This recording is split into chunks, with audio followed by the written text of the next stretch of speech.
30 लाख के चैलेंज में फंस गए बागेश्वर बाबा।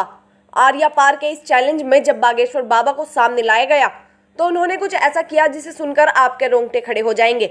आशाराम बापू से लेकर निर्मल बाबा तक हमारे देश में एक से बढ़कर एक साधु बाबाओं को देखा गया है, लेकिन इस वक्त हर जुबान पर सिर्फ एक ही नाम है और वो है बागेश्वर बाबा का, यानी कि धीरेंद्र कृष्ण शास्त्री का। एक ऐसा 26 साल का नौजवान जो देखने में किसी फिल्मी हीरो की तरह लगता है, लेकिन उनके कारनामे और बोलने का अंदाज बड़े बड़ों को चक्कर में डाल देता है। फिलहाल तो दोस्तों बागेश्वर बाबा खुद चक्कर खा रहे हैं और पुलिस इनके पीछे पड़ी है। क्या है पूरा मामला और क्यों बागेश्वर बाबा चर्चाओं का विषय बने हुए हैं, आइए जानते हैं। दोस्तों ये बात तो जग जायज है कि बागेश्वर बाबा लोगों के मन की बात जानकर उनकी समस्याओं का हल कर देते हैं और उसे पर्चे में लिख देते हैं।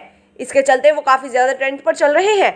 इनकी वीडियोस हर रोज वायरल होती हैं और लोग इन्हें सुनना देखना पसंद करते हैं, लेकिन वो कहते हैं ना, मीठा ज्यादा हो तो चींटियां लगने लगती हैं। और ऐसा ही कुछ हाल बागेश्वर बाबा के साथ भी है। तभी तो अलग अलग क्षेत्रों से लोग इन्हें बदनाम करने के लिए सामने आ रहे हैं। कुछ इन्हें खुला चैलेंज कर रहे हैं तो कुछ इनकी विद्या पर शक कर रहे हैं। अभी एक टीवी शो के दौरान माइंड रीडर करने वाली सुहानी ने कहा कि धीरेंद्र शास्त्री अगर हमारी तरह दिमाग पढ़ते हैं तो इसमें कोई बुराई नहीं है, लेकिन इस कला को भगवान की कृपा कहकर लोगों के बीच अंधविश्वास फैला, क्योंकि महाराष्ट्र के कानून में अंधविश्वास फैलाना बहुत ही बड़ा जुर्म माना जाता है, जिसके तहत धीरेंद्र शास्त्री को गिरफ्तार किया जाना चाहिए। धीरे धीरे महाराष्ट्र के नागपुर से निकली ये बात पूरे भारत में फैल गई, जिसके बारे में कई सारे लोग धीरेंद्र शास्त्री से सवाल जवाब करने लगे। जिसके बाद जवाब में बागेश्वर धाम ने कहा, लेकिन लोग विश्वास क्यों करेंगे? भारत में साधु महात्माओं की इज्जत का ऐसा फालूदा हुआ है कि चाह कर भी धीरेंद्र शास्त्री पर विश्वास नहीं कर पा रहा था कोई। बड़ी बड़ी मीडिया कंपनी लगातार इनके चमत्कारों पर सवाल उठा रही थी और इन्हीं सारी चीजों से तंग आकर एक दिन बागेश्वर धाम सरकार ने सभी को अपने दरबार में बुलाया और कहा कि मैं नहीं बताऊंगा कि किसकी अर्जी लगी है। और आज ये उस स्तर पर पहुंच गए हैं जहां ये लोगों के बिना कहे उनकी बात को समझ लेते हैं और बिल्कुल भी समय नहीं लगाते। ये जो कुछ भी कह देते हैं वो पत्थर की लकीर हो जाता है, जिसका सच होना तय है। और इसका कई बार उदाहरण भी देखने को मिल चुका है। हालांकि अगर हम बागेश्वर धाम की बात करें तो दोस्तों इसका इतिहास बहुत पुराना है। लोगों की मान्यता के अनुसार बागेश्वर धाम मंदिर चंद्याल कालीन युग का है। सन 1986 में ग्राम वासियों द्वारा मंदिर का निर्माण किया गया था। उसी दौरान ग्राम गड़ा में बाबा सेतु लालगढ़ चित्रकूट से दीक्षा लेकर अपने गांव के प्राचीन कालीन मंदिर पहुंचे। पहले तो उन्होंने रामकथा करी और फिर ये झाड़ फूक का काम भी करने लगे।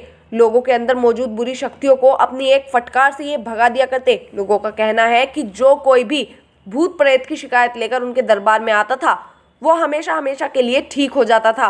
और इसी वजह से बागेश्वर धाम लोकप्रिय होता चला गया। और आज बागेश्वर धाम के प्रमुख कथावाचक धीरेंद्र कृष्णगढ़, जो भूत लंबे समय से झाड़ फूक और कथाएं कर रहे हैं, अब सोशल मीडिया के दौर में इनकी लोकप्रियता बढ़ रही है।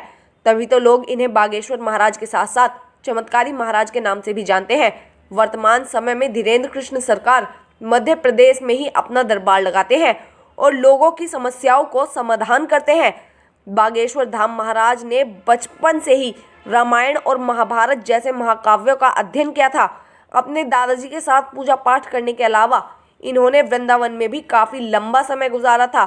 साथ ही साथ उन्होंने अपनी प्रारंभिक पढ़ाई को भी पूरा किया है। काफी ज्यादा निराला है, इनके बोलने का तरीका भी काफी ज्यादा निराला है। लोगों की आंखों में आंसू निकल आते हैं, लेकिन हर मंगलवार को लगने वाला दिव्य दरबार सबसे ज्यादा प्रसिद्ध है। आपकी इस बारे में क्या राय है, हमें कमेंट बॉक्स में जरूर बताएं। साथ ही हमारे चैनल से जुड़ी बाकी जानकारियों के लिए देखते रहिए हमारा चैनल AIN News 1।